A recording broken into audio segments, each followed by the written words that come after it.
In this video, we are going to look at the box model. All web pages are made up of boxes.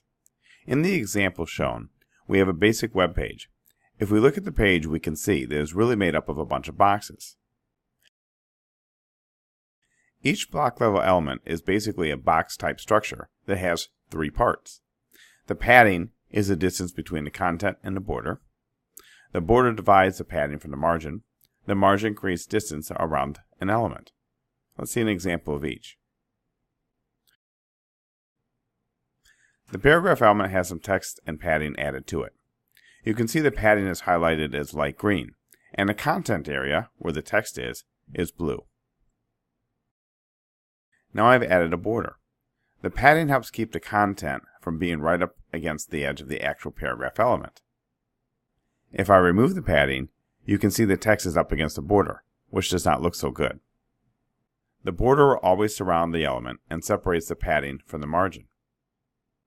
I have added another paragraph element. You can see that the paragraph elements are touching each other because I set the margin to 0. But if I add a margin, they are separated from each other. The margin areas for each is shown. The lower element margin area, that color is orange, and the upper, the color is green. The reason for the color overlap for the top of the bottom element and the bottom of the top element is because when they connect, one absorbs the other. Whichever one is the biggest, that is the one that was used. If it is the same size, then the size will be whatever one of the margins is. Some block level elements, like the paragraph element, will have a default margin given.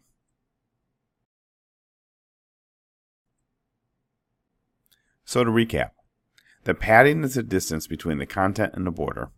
The border divides the padding from the margin. The margin creates a distance around an element. That concludes this lesson on the box model.